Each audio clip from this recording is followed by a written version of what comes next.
ಹೃದೋಷ ಜ್ಞಾನೈಕತಾನ ಪ್ರಭಾ ಸರ್ವಪ್ರಾಪಕಮಲಸಾರಾತ್ಮದಿವ್ಯಾಕೃತಿ ಸೃಷ್ಟಿಸ್ಥಾನಯೋಧನಿತ್ಯನೀತಿ ಜ್ಞಾನ ಪ್ರಕಾಶಾವೃತಿ ದ್ವಾಂತಾ ಮೋಕ್ಷರಂ ಹರಿಮಯಂ ನಿತ್ಯಂ ಸದೋಪಾಸ್ಮಹೇ.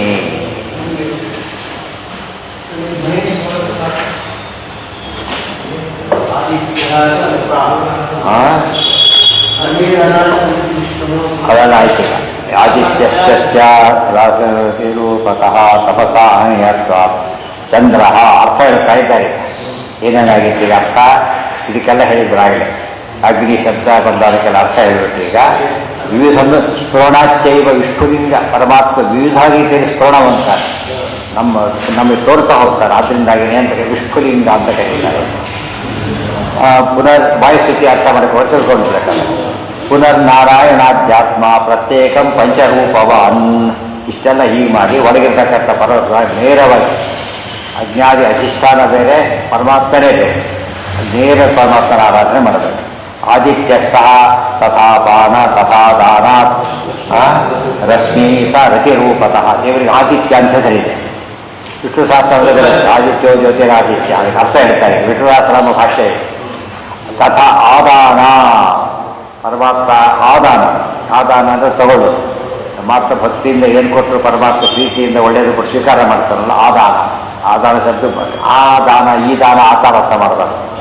ಆ ದಾನ ತಗೊಳ್ಳೋದು, ಅಪಾದಾನ ಈ ಕಡೆ ತಗೊಳ್ಳೋದು, ಆ ದಾನ ಕೊಡೋದು, ವಾಪಸ್ ತಗೊಳ್ಳೋದು.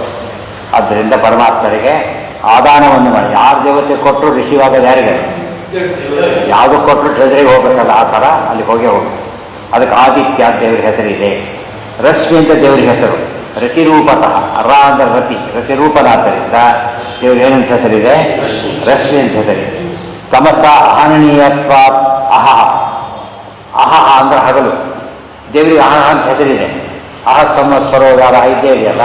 ಯಾಕೆ ಅಂತ ವಿಷ್ಣು ಸಹಸ್ರನಾಮ ಮತ್ತೆ ತಮಸ ಅಹನನೀಯತ್ವಾದ ಅಹಹ. ಕತ್ತಲೆ ಆಟ ನಡೆಯೋದಿಲ್ಲ ಆತನ ಮುಂದೆ. ಅದಕ್ಕೆ ದೇವರಿಗೆ ಏನಂತ ಹೆಸರು? ಅಹಹ. ಕತ್ತಲೆ ಬಗ್ಗೆ ಎರಡರ್ಥ. ಬೆಳಕಿನ ಮುಂದೆ ಕತ್ತೆ ಆಟ ನಡೆಯೋದಿಲ್ಲ. ಅಜ್ಞಾನ ಆಟ, ಜ್ಞಾನದ ಆಟ ಮುಂದೆ ನಡೆಯೋದಿಲ್ಲ. ಅದಕ್ಕೆ ಅಹಾಸ ಅಂತ ಹೇಳೋದಕ್ಕೆ ಏನರ್ಥ? ಜ್ಞಾನ ಅಂತಲೂ ಅರ್ಥ. ಅಹನನೀಯತ್ವ, ಹನನೀಯ ಅಹನನೀಯತ್ವ. ಚಂದ್ರ ಪರಂ ಸುಖಂ. ಚಂದ್ರ ಅಂತ ದೇವರಿಗೆ ಹೆಸರಿದೆ. ಯಾಕೆ? ಚದಿ ಆಹ್ಲಾದನೆ ಅಂತ ಸಾಕು. ಚದಿ ಆಹ್ಲಾದನೆ ಅಂದರೆ ಆನಂದ. ಚಂದ್ರ ನೋಡಿದ ತಕ್ಷಣ ಖುಷಿಯಾಗುತ್ತೆ. ಸೂರ್ಯ ನೋಡಿದ್ರೆ ಖುಷಿ ಆಗೋದಿಲ್ಲ. ಯಾಕಕ್ಕೆ? ಕಂಡುಕೊಂಡ್ಬಿಡುತ್ತೆ. ಆದ್ದರಿಂದ ತೀಕ್ಷ್ಣ ರಶ್ಮಿ. ಆತ ಒಂದು ಹೇಳ್ತಾರಲ್ಲ, ಅತಿಶಾಂತ ಉಪರ್ ನಿಶಾಕರ ಸ್ವಯಂ ಏಕಾಂತ ಕರೋಹಿ ದಿವಾಕರ. ಎಲ್ಲಿದ ಅನನ್ಯ ರಾಜೋ ನಕ್ಷತ್ರಂ. ದೇವರಿಗೆ ನಕ್ಷತ್ರ ಅಂತಲೇ ಹೆಸರಿದೆ. ಯಾಕೆ?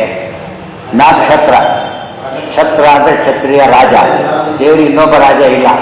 ಅದಕ್ಕೆ ನಕ್ಷತ್ರ ದೇವರಿಗೆ ಹೆಸರಿದೆ. ನಕ್ಷತ್ರ ಅಂತ ನೋಡಿದ್ರೆ ದೇವ್ರ ನೆನ್ಪು ಮಾಡ್ಕೊಳ್ಬೇಕು. ನಕ್ಷತ್ರ ಶಬ್ದವಾಚನಾಗಿ ನಕ್ಷತ್ರದ ಒಳಗಿದ್ದಾನೆ. ಕ್ಷತ್ರ ರಾಜ, ಕ್ಷತ್ರಿಯ ರಾಜರಾಗಬೇಕಲ್ಲ. ಅದಕ್ಕೆ ವಾಯುವಿನ ಜ್ಞಾನಾಯು ರೂಪದ ವಾಯು ಶಬ್ದಕ್ಕೆ ಅರ್ಥ ಇದೆ. ಇದು ವಿಷ್ಣು ಸಹಸ್ರನಾಮ ಗೀತಕ್ಕೂ ಅರ್ಥ ಬೇಕಿದೆ. ವಾಯುರ್ಯಮೋಗ್ಧರ ವರುಣಸ್ಯ ಶಂಕಃ ಪ್ರಜಾಪತಿ ಸ್ವಂ ಪ್ರಪಿತಾಮಹಶ್ಚ ನಮೋ ನಮಸ್ತೆ ತು ಸಹಸ್ರ ಕೃತ್ವ ಪುನಶ್ಚ ಭೂಯೋಪಿ ನಮೋ ನಮಸ್ತೆ. ಎಲ್ಲ ಶಬ್ದಕ್ಕೂ ವಿಷ್ಣು ಪದಾರ್ಥ ಇದೆ. ಇದರಿಂದ ಗೀತಾರ್ಥ ಹೇಳಕ್ಕೆ ಬರೋದಿಲ್ಲ. ದೇವರು ವಾಯುವಿನ ಆಗಿದ್ದರೆ ಅಲ್ಲ, ವಾಯು ಶಬ್ದವಾಚ್ಯರಾಗಿದ್ದಾನೆ. ಕಾರಣ ಹೀಗಿದೆ. ಏನದು? ಜ್ಞಾನಾಯು ರೂಪತಃ. ವಾ ಗತಿಗಂಧನೆಯು ಅನೇಕ ಅರ್ಥ ಇದೆ. ಅದರ ಅತ್ಯ ದುರ್ಭಾಷೆಯಲ್ಲಿ ತುಂಬ ಬರೀತಾರೆ. ಅದರಲ್ಲಿ ಜ್ಞಾನ ಮತ್ತು ಆಯು ಎಲ್ಲರ ರೂಪದಲ್ಲಿ ಪರಮಾತ್ಮ ಇರೋದಕ್ಕೆ ಆತನಿಗೆ ಏನಂತ ಹೆಸರಿದೆ? ಏನಂತ ಹೇಳಿದೆ ದೇವರಿಗೆ? ವಾಯು. ವಾ ಅಂದರೆ ಜ್ಞಾನ, ಮುಂದೆ ಆಯು ಅಲ್ಲೇ ಇದೆ. ಎಲ್ಲರಿಂದ ತುಂಬಿರೋ ದೇವರಿಗೆ ವಾಯು ಅಂತ ಕರೀತಾರೆ. ಅಶನಾದ್ ಅಶನಿಶ್ಚೈವ ಪ್ರಾಧಾನ್ಯ. ಇದೆಲ್ಲ ಇಲ್ಲಿ ಅರ್ಥ ಯಾಕೆ ಹೇಳ್ತಾರೆ? ಉಪನಿಷತ್ತುಗಳು ಹೀಗೆ ಹೇಳ್ತಾ ಇವೆ. ಉಪನಿಷತ್ತನ್ನು ಹೇಳೋದೇ ಒಂದು, ಹೊರಗಿರೋ ಅರ್ಥ ಮುಂಡಿಗೆ ಗಡಿತಾಗೆ ಅದು ಬಿಡಿಸ್ಬೇಕಲ್ಲ. ಉಪನಿಷತ್ತು ಮೇಲ್ನೋಟ ಅರ್ಥ ತಿಳ್ಕೊಂಡ್ಬಿಟ್ರೆ ನಮಗೆ ಹರಿಸರ್ವತ್ತು ಗೊತ್ತಾಗೋದಿಲ್ಲ. ಒಳಗಿನ ಅರ್ಥಕ್ಕೆ ಹೋಗ್ಬೇಕು. ಅದೆಲ್ಲ ತಿಳಿಸ್ತಾರೆ. ಅಶನಾದ ಅಹಧನ್ಯ ಅಶನಾದ ಅಶನಿಶ್ಚೈವ ಅಭ್ರಂ ಅಭರಣಾದ್ ವಿಷ್ಣು ವಿದ್ಯುತ್ ವಿದ್ಯೋತನಾದ. ದೇವರಿಗೆ ಅಭ್ರ ಅಂತ ಕರೀತಾರೆ. ಅಭ್ರ ಅಂದ್ರೇನು? ಮೇಘ ಅಂತ. ಯಾಕೆ? ಅಭರಣಾತ್ ಅಭ್ರ. ಅಪ್ಪ ಅಂದ್ರೆ ನೀರು, ಬಾ ಅಂದ್ರೆ ಹೊಂದಿರೋದು. ಜಲದ ಮೇಘ ಅಂತ ಹೇಳ್ತೀವಲ್ಲ ಹಾಗೆ. ಅದಕ್ಕೆ ಅಬ್ಧ ಅಂತ ಹೆಸರಿದೆ, ಅಭ್ರ ಅಂತ ಹೆಸರಿದೆ. ಸಾಭ್ರೋತ್ಸ ದ್ವಿಷು ಶುಭ್ರ ಪ್ರಭವಯನಹೋ ಬರುತ್ತನು.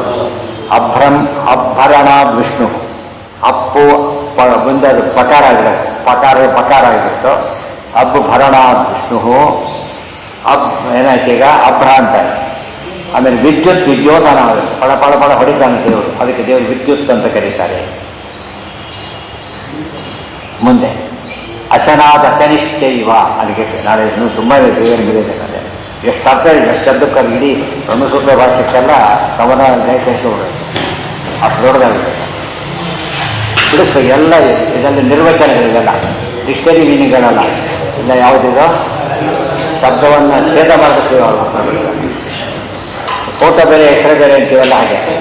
ರೂಢಾರ್ಥ ಎಲ್ಲ ಫೋಟೋ, ಎಕ್ಸ್ರೇ ಎಲ್ಲ ಏನದು ನಿರ್ವಚನ. ಅಲ್ಲಿರೋ ಕಾಣಿಸೋದಿಲ್ಲ, ಒಳಗಿಂದ ಕಾಣಿಸುತ್ತೆ. ಒಳಗಿಂದ ಕಟ್ಟರೆ ಅದು ಎಕ್ಸ್ರೇ, ಹೊರಗಿಂದ ಕಟ್ಟರೆ ಫೋಟೋ. ದೇವರಿಗೆ ಎರಡೂ ಬೇಕು, ಇದು ಬೇಕು ಅದು. ಸರ್ವೇಂದ್ರಿಯ ಪ್ರೇರಕೇಣ ಕಮಲಾಲಯ